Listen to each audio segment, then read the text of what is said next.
This is Sonu. Welcome to शून्य से शिखर तक। डियर फ्रेंड्स, आप सबका स्वागत है। आ जाइए, ज़्यादा से ज़्यादा लोग जुड़ जाइए और क्लास को शुरू किया जाए। क्लास में क्या है, आज जो हम पढ़ेंगे परसेंटेज में, वो हम प्रीवियस ईयर ही पढ़ेंगे। आपको यहाँ पे दिख रहा होगा एसएससी टीयर फर्स्ट और सेकंड। हम सिर्फ एसएससी टीयर और फर्स्ट सेकंड की प्रीवियस ईयर क्वेश्चन को ही सॉल्व आज कराया जाएगा। आज की क्लास स्पेशली एसएससी के लिए ही है। एसएससी के प्रीवियस ईयर क्वेश्चंस ही कराए जाएंगे टोटली। आप उसको ध्यान में रखिए। और भी जो एग्ज़ाम के लिए तैयारी कर रहे हैं उनके लिए भी पूरा बेनिफिट है, क्योंकि कहाँ से क्वेश्चन पूछ लिया जाएगा ये किसी को नहीं पता है। इसलिए डेडिकेशन के साथ लगे रहिए। आइए क्वेश्चन के साथ समझते हैं। और पूछा गया है, आपको ये जान लीजिए, एकदम आसान तरीके से बताया जाएगा। आसान तरीके से, कितना भी कठिन क्यों ना हो क्वेश्चन, उसको बिल्कुल आसान करके बताया जाएगा। भरोसा रखिए। आइए क्वेश्चन पे चलते हैं। देखिए क्वेश्चन दिया गया है, क्वेश्चन के थ्रू समझते हैं और लगाएंगे। ये पहला क्वेश्चन है, देरी नहीं लगाएंगे। एक आयताकार की लंबाई और चौड़ाई 8% और 10% बढ़ाने और घटाने के लिए बनाया गया है। इसके क्षेत्रफल में कितने % की वृद्धि या कमी होगी? तो सर्वप्रथम क्या देखना है, लंबाई में वृद्धि। तो लंबाई में वृद्धि कितना है, 8%। 8% को क्या लिखा जा सकता है, 8/100। और 8/100 है तो इसको काटेंगे जब तो 2/25 मिलेगा। ठीक है, इसको काटने पे 2/25 मिलेगा। तो ये जो 25 है, ये 25 में कितने की वृद्धि हुई है, तो आप कहेंगे 2 की वृद्धि हुई। 25 में कितने की वृद्धि हुई है, लाभ कितना हुआ है, पर जो हमारे बढ़ाए हैं वो 2 हुआ है। 2 हुआ है तो यहाँ हुआ 27। इतनी बात आपको समझ में आनी चाहिए। फिर क्या हुआ, चौड़ाई। चौड़ाई में वृद्धि आपको सेम ऐसे ही लगाना है, बहुत ही आसान है। इससे आसान अब नहीं हो पाएगा। 10% को आप लिख सकते हो 10/100, और जब आप काटेंगे तो ये हो जाएगा 1/10। तो यहाँ पे 10 में कितने की वृद्धि हुई है, तो आप कहेंगे 1 की वृद्धि हुई है।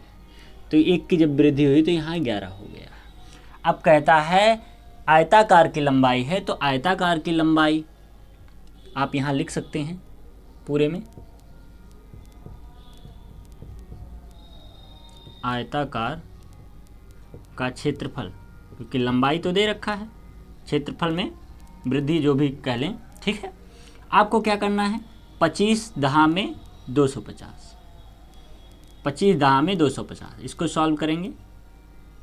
और फिर उसके बाद से 27 का 11 में करेंगे। तो हमने बता रखा है 27 का 11 में गुणा करने के लिए आसान तरीका। आपको गुणा जब करेंगे तो 243 होगा, लेकिन कैसे गुणा करेंगे इसको समझ लीजिए।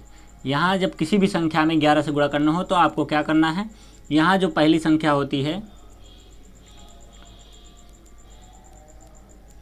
अच्छा यहाँ पे गड़बड़ हो गया, थोड़ा गड़बड़ हो गया। यहाँ 10% की वृद्धि नहीं है, कमी है, कमी है।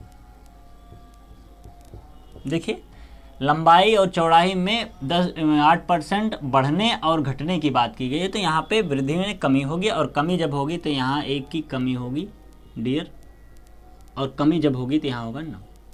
आप समझ पाए हैं? देखिए एक बार फिर से समझा देते हैं। लंबाई में वृद्धि तो 8% को ऐसे लिख सकते हैं, 25 में 2 ज़्यादा हो रहा है, 25 में 2 की वृद्धि है तो इसलिए 27 हो गया। यहाँ पे चौड़ाई में 10% की कमी हो रही है, तो 10% को लिख सकते हैं 1/10। 1 में 10 में 1 की कमी हो रही है, 10 में 1 की कमी हो रही है तो 9 हो गया। ठीक, यहाँ गुणा करेंगे तो हो गया 250, और यहाँ गुणा करेंगे तो 343। 9 त्रिक 27, 9 सत्ते 63, और 9 दूनी 18 6 24। ठीक है, अब अंतर देख लेंगे दोनों में कितने का अंतर है। जो अंतर देख रहे हैं तो अंतर हमको निकल कर आ रहा है कितना, यहाँ है 50, यहाँ 53। हम जब अंतर देखेंगे तो मिलेगा 7। ठीक है, अंतर जो 7 मिल रहा है वो किस पे मिल रहा है, 225 पे, 250 पे। तो 100 पे कितना, यही आपको बताना है। ये काट देंगे, ये काट देंगे, और नहीं समझ में आ रहा है तो सीधे ऐसे काट दीजिए, ऐसे मत काटिए। 25 से कम 25, 25 चौक को 100, और 4 सत्ते 28। ठीक है, 4 सत्ते 28, बटे में 10 बचा है, और यहाँ हो जाएगा आपका 2.8%। 2.8% जो आएगा ये आपकी क्या आ जाएगी, कमी। ठीक है, जो कमी है वो 2.8% कमी आ जाएगी। इस तरह से आप सवाल लगा पाएंगे बहुत ही आसान तरीके से। आपको दिख रहा होगा, हाँ बिल्कुल दिख रहा है, बहुत ही आसान है, बहुत ही आसान है, बहुत ही आसान है, आप कर सकते हैं। आइए दूसरे क्वेश्चन पे चलते हैं। देखिए बेहतरीन सा क्वेश्चन, एक व्यक्ति के वेतन में 50% की वृद्धि, बाद में 50% की कमी, वह कितना परसेंट खोएगा या प्राप्त करेगा, यही आपको बताना है। तो सबसे पहले आपको क्या करना है, वेतन में जो भी हो रहा है वो वेतन में हो रहा है, तो वेतन में हम लिख देते हैं यहाँ वृद्धि। एकदम सटीक, 1 मिनट में सॉल्व हो जाएगा, ठीक है। वेतन में वृद्धि, तो वेतन में वृद्धि हो रही है 50%, और हमने बता रखा 50% को 1/2 लिख सकते हैं, और 1/2 लिखते हैं तो 2 में ही तो 1 की वृद्धि हो रही है, 2 में ही तो 1 की वृद्धि हो रही है डियर, 2 में 1 की वृद्धि हो रही है, तो 2 में 1 की वृद्धि हुआ 3 हुआ। और उसी तरह कमी भी हो रही है, कमी भी हो रही है कितने की, 50% की। जब 50% की कमी हो रही है तो यहाँ भी उसका फ्रैक्शन 1/2 मिलेगा, और 2 में 1 की कमी हो रही है, यहाँ 2 में 1 की क्या हो रही है, कमी, तो यहाँ 1 बचेगा। अब देखिए, अब कहता है कि कितना परसेंटेज खोएगा या पाएगा, मतलब परसेंटेज वैल्यू आपको बतानी है, लाभ या हानि, ठीक है। तो यहाँ 2 दूना हो गया 4, इन्हीं दोनों का गुणा कर लेंगे, इन दोनों का गुणा कर लेंगे, तो 3 एकम 3, अंतर निकालेंगे 1। ये जो अंतर आएगा सदैव क्या होगा, ये जो बेस होता है ये बेस माना जाता है। यहाँ पे भी देखिए 2 बेस था, ये भी बेस था, तो जहाँ यहाँ भी हम परसेंटेज निकालेंगे तो यहाँ भी इसी का बेस होगा, और गुणे में परसेंटेज बनाने के लिए 100, तो काटेंगे तो हमारा मिलेगा 25%। जो 25% आएगा वो क्या आएगी, कमी आएगी। यही आपका क्या होगा, आंसर। आइए नेक्स्ट क्वेश्चन की तरफ बढ़ते हैं, आपको बताते हैं। देखिए ए बी से 50% अधिक है, बी सी से 40% अधिक है, कम है, सी डी से 20% अधिक है, तो ए डी से कितना कम है। इसके 2-3 तरीके हैं, लेकिन आसान वाला तरीका आप समझिए कि आसान वाले तरीके से कैसे लगाएंगे, 1 लाइनर में। देखिए कह रहा है सी से डी, डियर फ्रेंड सबसे पीछे वाले को रखते हैं, आगे वाले को भी रख सकते हैं, कोई दिक्कत नहीं है। सी से डी 20% अधिक है, कितना अधिक है, 20% अधिक, ये दिमाग में रखिए, अधिक है, तभी बात बनेगी, ठीक है। अधिक है 20% को क्या लिख सकते हैं, 1/5 फ्रैक्शन में तोड़ेंगे। अब 5 में कितने की अधिकता है, आप कहेंगे सर 1 की, 5 में 1 ही की अधिकता है, जो अंश होता है वही अधिक होता है, तो 5 में 1 की अधिकता है तो 6 हुआ।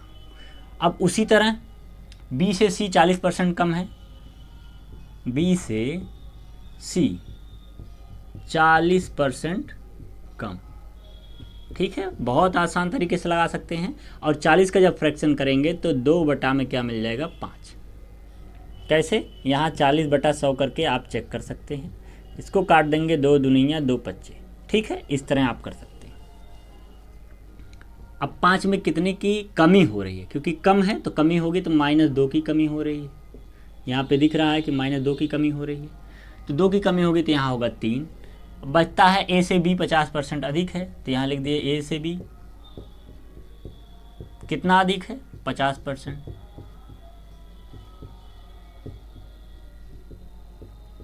50% की फ्रैक्शन वैल्यू होगी 1/2, तो 2 में कितने की अधिकता हो रही है, तो आप कहेंगे 1 की, तो हो गया 3, बटा लगा देंगे। आपको करना क्या है, दिमाग के बताना है ए से डी कितना % अधिक है, ठीक है। तो आप इसका गुणा कर लीजिए, ऐसे लिख सकते हैं इसको, 5 × 25, इसका पूरा गुणा कर लीजिए, 5 × 25, 25 दूना 50, ठीक है। 6 त्रिक 18, 18 तियाँ 54 होगा, कहीं गलत हो गया क्या, थोड़ा सा देख देते हैं, थोड़ी सी भी गलती नहीं होनी चाहिए। 5 50%, 40%, 20%, अच्छा 20% का 5 था, 40% का 2/5 था, तो 3 हुआ, बिल्कुल सही है। 50 का 2 था, 2 है, बिल्कुल सही है, 3 हुआ, बिल्कुल सही है। तो यहाँ पे अच्छा फ्रैक्शन वैल्यू जो लिखी गई है वो गड़बड़ लिख दी गई है क्वेश्चन में, क्वेश्चन सही लिखा गया है, देख लेते हैं एक बार। 25%, अच्छा यहाँ पे थोड़ी सी गलती है, ये 50 नहीं है 25 है, ठीक है, 25% है, तो यहाँ 25% लिख देते हैं, और 25% की फ्रैक्शन वैल्यू आपको पता होगी 1/4 होती है। तब यहाँ 4 में कितने की वृद्धि हुई है, 1 की, तो यहाँ होगा 5। अब आप यहाँ लिखेंगे 6 त्रिक 18, 18 पचे 90, ठीक है, कोई दिक्कत नहीं है। 5 पचे 25 चौको 100, यहाँ 100, ठीक। अंतर लेंगे, अंतर हुआ आपका 10, और बटे में हमने बताया बेस होता है, तो बेस लिखेंगे 100, और परसेंटेज बनाने के लिए गुणे 100 लिखते हैं, तो आप 100 से 100 काट सकते हैं, आपका आएगा 10%। और 10% की क्या हुई है, कमी, जो 10% की कमी है, ठीक है। यही आपका आंसर, आप समझ पाए होंगे। उम्मीद है बहुत आसान, इससे आसान नहीं कोई बताता है, इतना आसान बताए हैं, एक एक लाइन में सीधा सीधा करके आप निकाल सकते हैं। देखिए बहुत ही बेहतरीन क्वेश्चन है, टियर फर्स्ट में पूछा गया था। दुकानदार ने 4600 रुपये में एक मेज, 1800 रुपये में एक कुर्सी खरीदी, 10% के लाभ पे मेज बेच दिया और 6% के लाभ पे कुर्सी बेच दी, तो कुल लाभ कितना हुआ ये आपको बताना है। तो सबसे पहले क्या समझ लेना है, मेज और कुर्सी, मेज कुर्सी, ठीक है। मेज में लगा था 4600 रुपया और कुर्सी में लगा था 1800, टोटल कितना पैसा उसका खर्च हुआ था, इसको ध्यान में रखेंगे तो आप कहेंगे 6400, जोड़ेंगे 18, 46, 64, मतलब 6400 रुपया कुल खर्च हुआ था, ठीक है। यहाँ लिख देते हैं कुल। अब जो 4600 था, 4600 का कितना 10%, अब 4600 का 10% अगर निकालेंगे, 4600 का 10%, लाभ कितना हो रहा है 10%, मेज में लाभ कितना है 10%, तो 10% इसका निकालेंगे, 0 0 काट दीजिए, तो ये हो गया आपका 460। 460 क्या हुआ, मेज का लाभ। और दूसरा क्या था 1800 में 6%, जो कुर्सी का था वो 1800 में 6% था, तो इसका दोनों 0 काट दीजिए, 18 छक्का क्या हो गया 90, सही है। नहीं गड़बड़ हो गया, 18 छक्का 90 नहीं 108 होता है, ठीक। 108 जो आया ये कुर्सी का लाभ आया।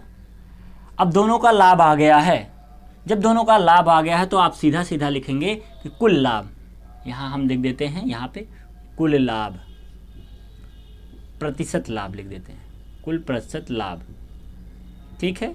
तो कुल प्रतिशत लाभ कब होगा, जब 460 मेज का लाभ प्लस कुर्सी का लाभ 108 और बटे कुल रुपया कितना खर्च किया गया था, क्योंकि यहाँ पे कुल की बात हो रही है तो कुल पूरा लगाया जाएगा, कुल लाभ हो या कुल पैसे हो, सब पूरे की बात हो रही है। अब इतनी बात हुई इस चीज़ की, और कह रहा प्रतिशत लाभ निकालना है, इसलिए गुणे में क्या 100, इसी को सॉल्व कर देंगे, आपका आंसर ये 2 0 2 0 काट दीजिए, इसको जोड़ लीजिए, हुआ 8, यहाँ जोड़ेंगे तो हुआ 6, इसको जोड़ेंगे तो हुआ 5, बटे क्या हुआ 64।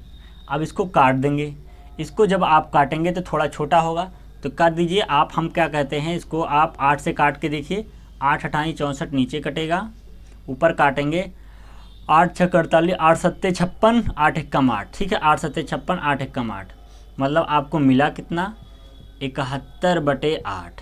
अब 71 बटे को आप क्या लिख सकते हैं, 8 अठाई 64, और 64 में अगर आप जोड़ देंगे कितना, 64 में 7 जोड़ेंगे तो हो गया 71/8। ये जो आपका मिलेगा 8 सही 7/8, यही क्या है आपका आंसर है।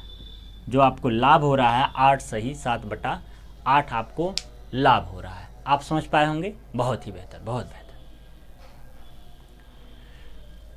देखिए 15 मिनट होने को हैं, क्लास को ओवर करते हैं, और 15 मिनट में ही आपको इतना अच्छा दिया गया कंटेंट शायद आपको समझ में आया हो और आपके लिए पूर्ण रूप से हेल्पफुल है। कल मिलेंगे इसी सेशन में, मतलब प्रीवियस ईयर को ही लेकर टियर फर्स्ट टियर सेकंड को और बेहतर क्वेश्चंस जो अभी फ़िलहाल में पूछे गए हैं उनको कराया जाएगा। इसलिए सतर्क हो जाइए, तैयार हो जाइए, ऐसे क्वेश्चनों को बिल्कुल नहीं छोड़ना है, धड़ल्ले से लगाना है। जय हिंद।